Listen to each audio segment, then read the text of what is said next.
এখন 11টা বাজে। আমরা আজকে বেরিয়েছি নাইট শো দেখতে।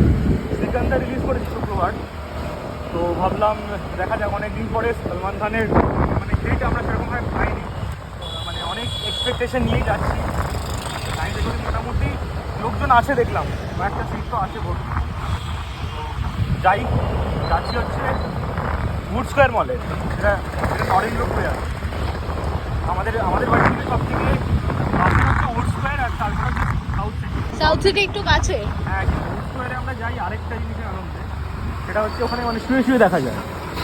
বাট সেই শোটা 10:30 থেকে ছিল, তো এখন অলরেডি 11টা বাজে।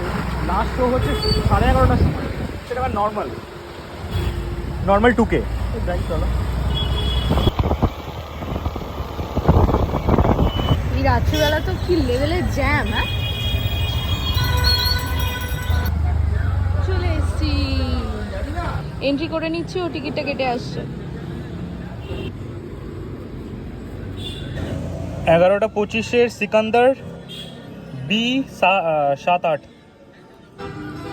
গাড়িটা বেসমেন্টে রেখে দিতে বললো। হ্যাঁ, ওখানেই যাবো, চলো। হয়ে গেছে, বসো। বুঝছি, এই স্লিপ খেয়ে চলে যাচ্ছি যে। আমরাই থাকবো মনে হচ্ছে পুরো হলে একা। সলমান খানের সিনেমা তো, আর নতুন ছবি থাকবে হয়তো কয়েকজন। যদিও আমি মানে বুক মাই শোতে দেখে একটু অবাকই হলাম। অন্য ফিল্ম হলে সাধারণত 1-2 দিনের মধ্যে প্রচণ্ড ভিড় থাকে, বাট আজকে হতাশ। এখন আর নেই, নতুন এসছে, নতুন। বাহ, ভালোই তো ভিড় আছে। ঢুকে ঢুকে যাও। बदतमीजी क्यों कर रहे हैं?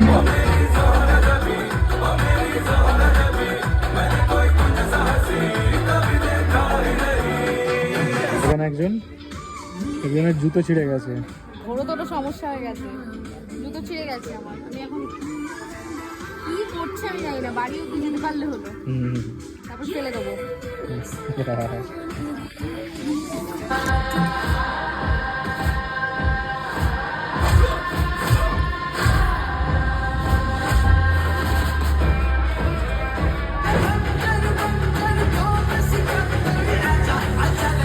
আমাদের পপকর্নের সাথে দুটো কোল্ড ড্রিঙ্কসের কম্বো আছে না? 350 টাকা।